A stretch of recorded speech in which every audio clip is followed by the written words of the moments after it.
I am happy to join with you today in what will go down in history as the greatest demonstration for freedom in the history of our nation.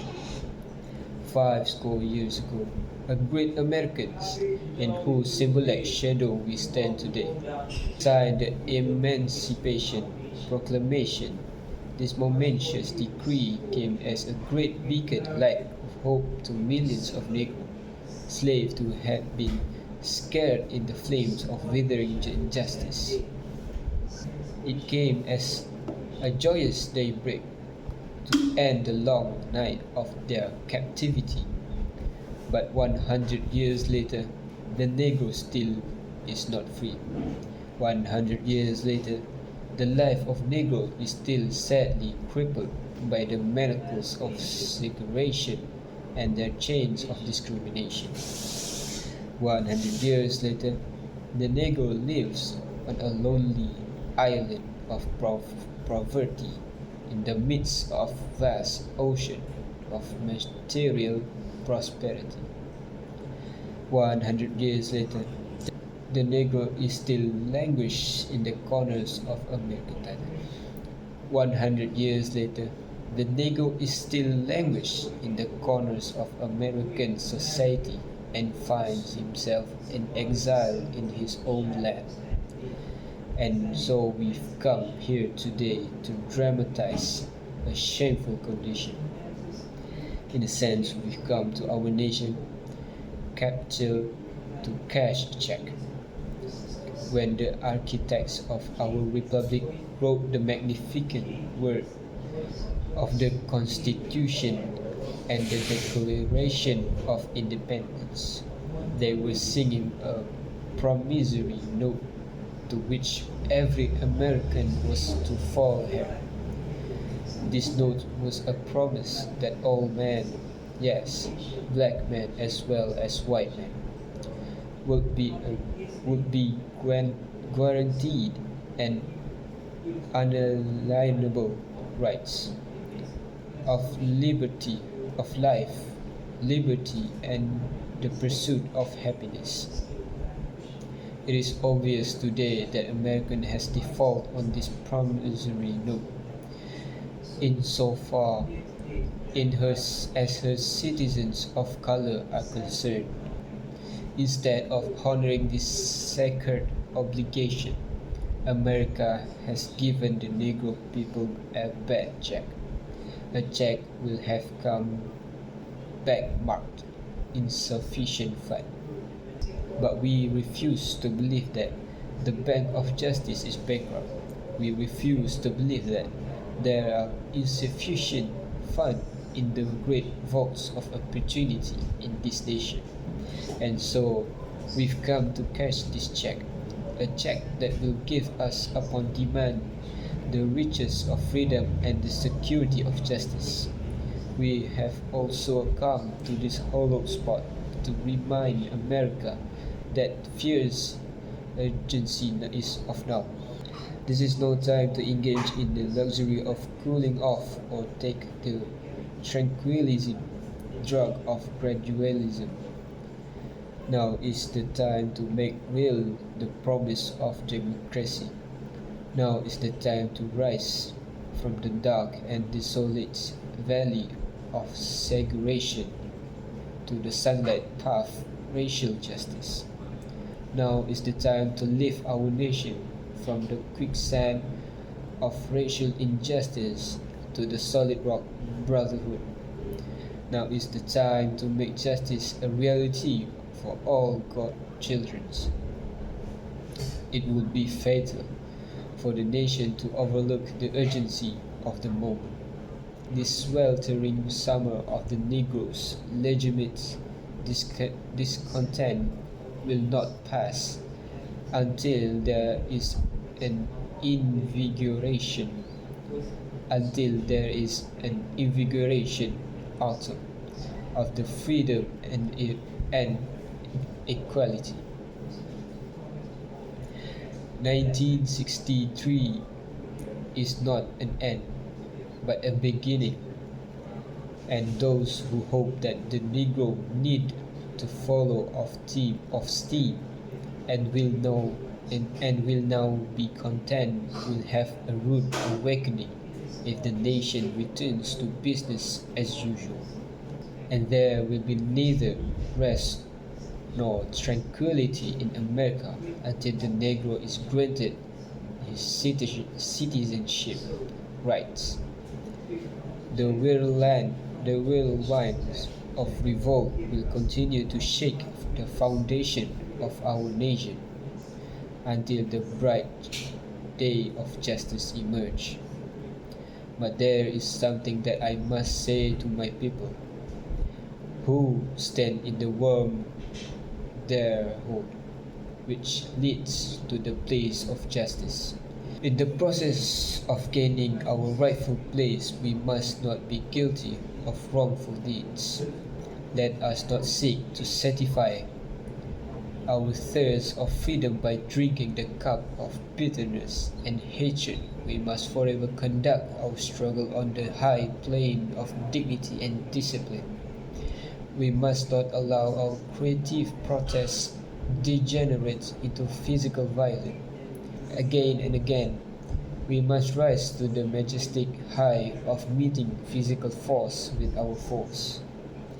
The marvelous new militancy which has engulfed the Negro community must not lead us to disturb of all white people, for many of our white brothers, as evidenced by their presence here today, have come to realize that their destiny is tied up with our destiny, and they have come to realize that their freedom is inextricably bound to our freedom.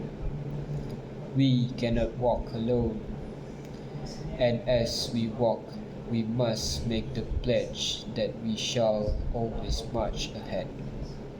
We cannot turn back. There are, there are those who are asking the devotes of civil rights, when will you be satisfied? We cannot, we can never be satisfied as long as the Negro is the victim of the unspeakable horror of police brutality. We can never be satisfied as long as our bodies, heavy with the fatigue of travel, cannot gain longing in the motels of the high,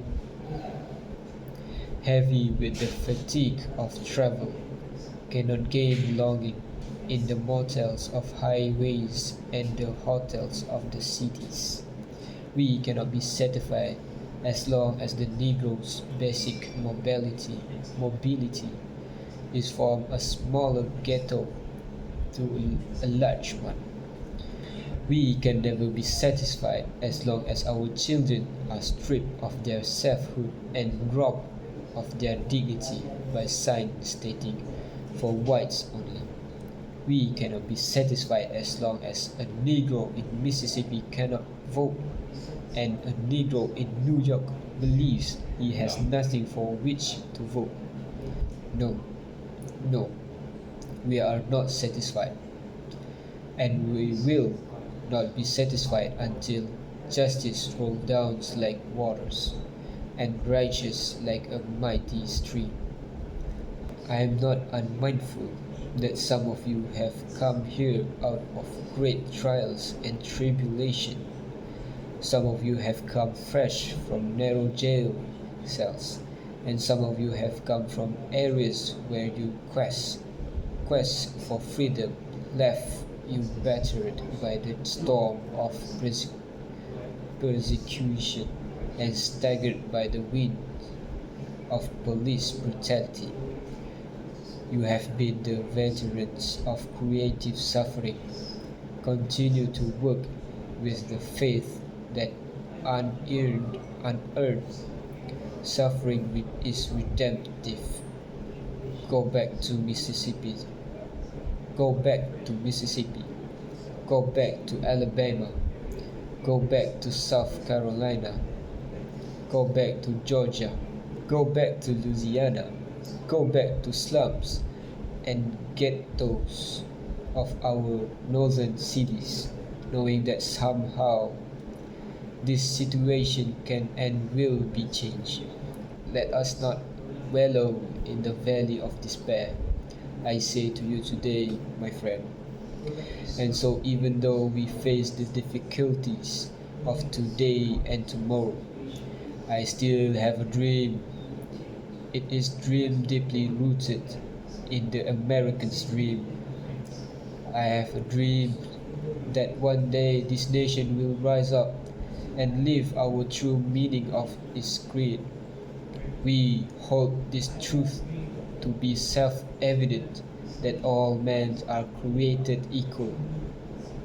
I have a dream that one day of this red hill of Georgia, the sons of former slaves and the sons of former slave owners will be able to sit down together at the table of brotherhood.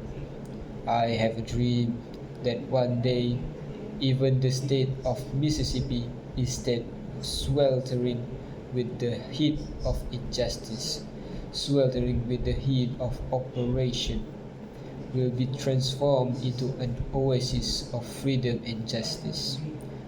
I have a dream that my four little children will one day live in a nation where they will not be judged by the color of their skin, but by the content of their character. I have a dream today. I have a dream that one day, down in Alabama, with its vicious racists, with its governor having his lips dripping with the words of interposition and nullification, one day, right there in Alabama, little black boy and black girls will be able to join hands with little white boys and white girls as sisters and brothers. I have a dream today. I have a dream that one day every valley shall be exalted, and every hills and mountain shall be made low. The rough place will be made plain, and the crooked places will be made straight. And the glory that Lord shall be revealed, and all flesh shall see it together. This is our hope. This is our this is our hope, and this is the faith that I go back to the south with. With this faith, we will be able to hew out of the mountain of despair a stone of hope. With this faith, we will be able to transform the jangling discords of our nation into a beautiful symphony of brotherhood. With this faith, we will be able to work together, to pray together, to struggle together, to go to jail together, to stand up for freedom together, knowing that we will be free one day. And this will be the day when all of God's children will be able to sing with new meaning. My country, 'tis of thee, sweet land of liberty, of thee I sing. Land where my fathers died, land of pilgrim pride. From every mountainside, let freedom ring. And if America is to be a great nation, this must be become true. And so let the freedom ring from the precious hilltops of New Hemisphere. Let freedom ring from the mighty mountains of New York. Let freedom ring from the heightening Alleghenies of Pennsylvania. Let freedom ring from the snow-capped Rockies of Colorado. Let the freedom ring from the curvaceous slopes of California. But not only that, let freedom ring from the stone mountain of Georgia. Let the freedom ring from the Lookout Mountain of Tennessee. Let the freedom rings from every hills that molehill of Mississippi, from every mountainside. Let freedom ring. And when this happens, when we allow freedom ring, when we let it ring from every village and every hamlet, from every state and every city, we will be able to speed up the day when all of God's children, black men and white men, Jews and Gentiles, Protestants and Catholic, will be able to join hands and sing in the words of the old Negro spiritual. Free at last, free at last. Thank God Almighty, we are free at last.